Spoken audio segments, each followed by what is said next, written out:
everyone, welcome back to Sunny Live Chain. Thank you so much guys for tuning in. Well guys, I'm back again with the Mzansi Reality TV show and namhlanje sikhuluma ke ngothando nesithembu. Guys, yazi ya emotionally episode iyayizolo. Ubona nje bawumseleke ekhala nakuna ukuthi ke siyambona ukuthi akekho right, yabo. Siyabona ukuthi akekho right ke ngokwempilo. Ukumbona ekhala akukho mnandi. But ke guys uyayiphusha ke lento afuna ukuyiphusha. Bo le afuna ukuyiphusha yokuthi umakhwela akaze ekhaya azoba number 5 uyayiphusha ngoba uyabona ukuthi lamakhosikazi lawa wamsupport. Uthe sekhala kizolo umbali wathi ucela ungakhali siyakhuluma. Uthi omunye ubhuti mina bekuzokhala kakhulu uma sethiwa ngingakhali kuyakhulunywa. So guys umusa mseleko wenzile decision yokuthi akazozwa ngabo laba abawu3 abahlangene lapha ya okumayeni umakhumalo mangwabe ngeke ezezwe ngabe uthi number 5 uyamlethe noma kamlethi.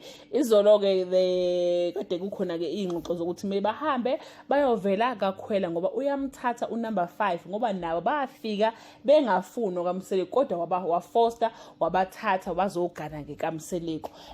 Umacele guys uthi yazini mina umnyeni wami ngizomsupporta. Abanye ke bathi ke umacele umsupporta kangaka nje ingoba ufuna ukuthi uspite the other wives ukuthi anizi ukuthi kwakunjani ngesikhathi ningena nami nizogana umnyeni wami. So guys angikho ke lapho kakhulu namhlanje ngizokhuluma indaba ke kasisi kababa uMusa Mseleko. Izolo ke uvezile into ke abantu ekudala beyibuza ukuthi ke kanti washonapi usisi ke kaMusa Mseleko okunguyena yedwa kuma wakhe.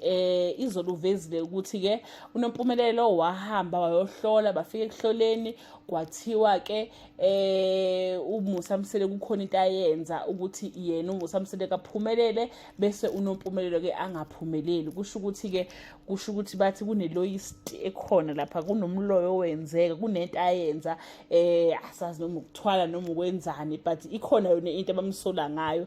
Ngeke ngabona lapha na ke kuma comment abanye ke besho ukuthi ke bakhona bawumakhelwane bakhona bathi ke ngazi ukuthi wakwenza lokho. Kodwa ke phela ke ethini as black people ukuthi umuntu mangabe ephumelela siye sisho njalo vele ukuthi ke ayikusho ukuthi khona into ayenza kufana nomuntu mangabe ethanda umnyeni wakhe kuthiwa wamdlisa yabo.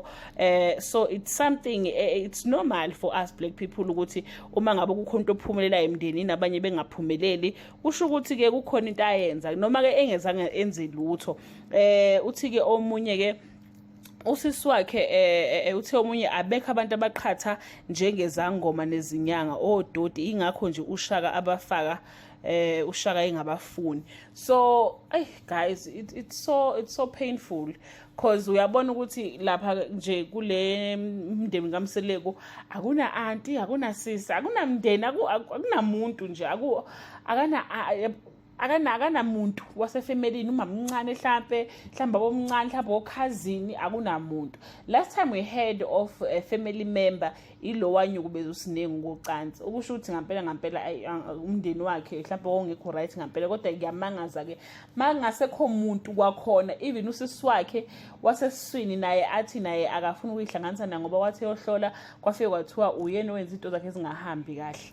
So yeah guys it's so sad but I feel like noma I wish ukuthi yena nodade wabo bangafinda a common ground. I don't know how because phela noMseleko nangiyazi avuma ukuthi ke kunento ayenza yabo nosisi wakhe nangekaze aphika ukuthi isangoma sathini ngoba usisi wakukhuluma ngento ayizwa mhla yohlola ukuthi ubhuti wakho wathola ngawe mhlamba asazi guys but it's so painful because bazalo mama oyedwa bakhuliswa uFlow okugogwabo.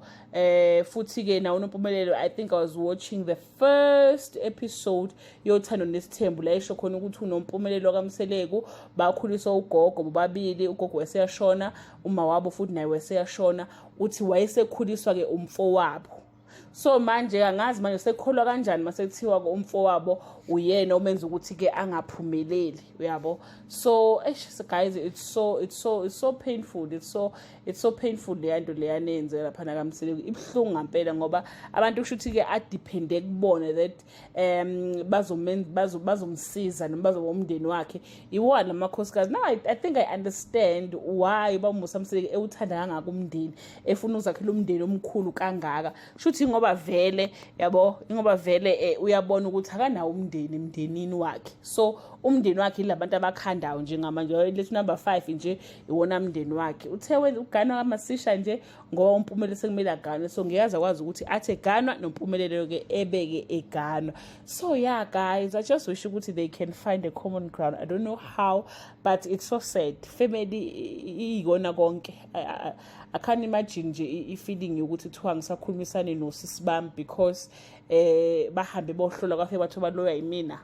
Hayi ngeke bakithi ngathi bangalungisa izinto. That brings us to the end of this video. Do leave your comment below.